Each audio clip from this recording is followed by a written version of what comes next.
Assalamu alaikum, my name is Adil Asif. Today we are going to deal with chapter number 3 and in this video we will discuss the exercise and the page number is 14. अपना page number 14 निकालिए और उस पर देखिए question number 3 है look at the given pictures match them with their names.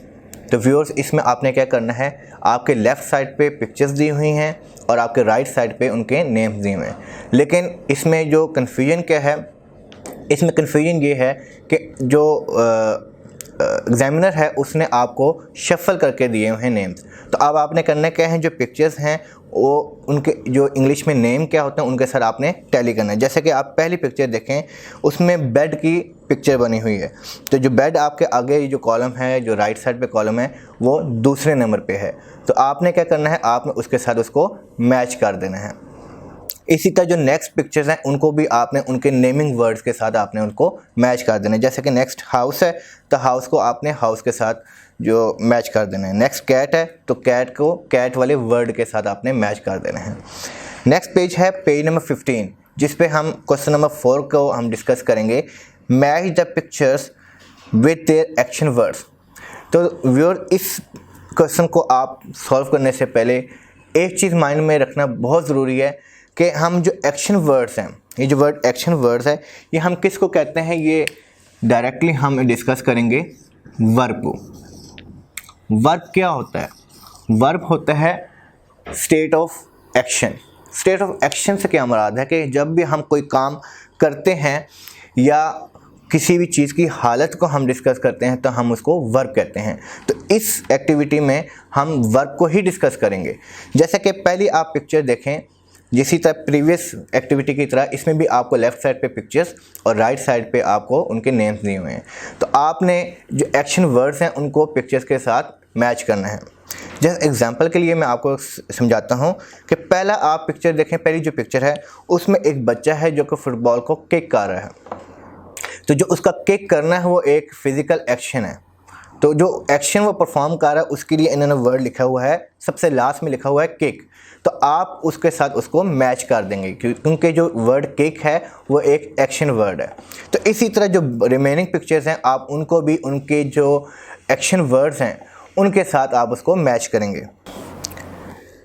Page number 17 पे statement है, पहली स्टेटमेंट है right nouns in the place of pictures. इस एक्टिविटी में व्यूअर्स आपने क्या करना है कि आपको पिक्चर्स दी हुई हैं, आपने उनके नेम आपने ब्लैंक्स में लिखने हैं। जैसे कि आई हैव अ पेट डैश। अब उसमें आगे जो पिक्चर है वो एक बिल्ली की है, तो आप इसमें क्या लिखेंगे, I have a pet cat. Ayan lives in a big dash. अब डैश के आगे जो आपको क्लू के तौर पे एक पिक्चर दी गई है वो एक हाउस की दी गई है। तो दोस्तों आप इसमें क्या लिखेंगे, आप इसमें हाउस लिखेंगे। इसी तरह जो नेक्स्ट एग्जांपल्स हैं वो आप सेम इसी तरह इसको सॉल्व करेंगे। पेज नंबर 18 पे एक्टिविटी है, स्टेटमेंट नंबर 4 है choose the correct pronouns. Viewer इस एक्टिविटी में आपने प्रोनाउंस को डिस्कस करना है जो कि पार्ट्स ऑफ स्पीच के लिहाज से बहुत ही एक इम्पॉर्टेंट टॉपिक है। तो इसमें आपको समझाने के लिए सिंपल इतना कॉन्सेप्ट क्लियर कीजिए कि हम प्रोनाउंस किन को कहते हैं कि ऐसे वर्ड्स जो कि नाउन की जगह पे इस्तेमाल होते हैं तो हम अल्टीमेटली उनको प्रोनाउंस कहते हैं। तो इनडायरेक्टली हम इसको कह सकते हैं कि ये नाउन ही होते हैं क्योंकि हम इनको नाउन की जगह पर इस्तेमाल करते हैं ताकि हम जो रेपिटेशन है उससे बच सकें। तो जैसे कि इन्होंने आपको वर्ड बैंक के तौर पे, क्लू के तौर पे इन्होंने जो आंसर्स हैं वो आपको वर्ड बैंक में दिए हुए हैं। अब आपने करना क्या है, उन्हीं में से आपने चूज़ करने हैं और जो ब्लैंक्स दिए हुए हैं आपने उसमें सॉल्व करना है। जैसे कि पहली स्टेटमेंट है Heena gets up early, she goes for a walk with dash friends.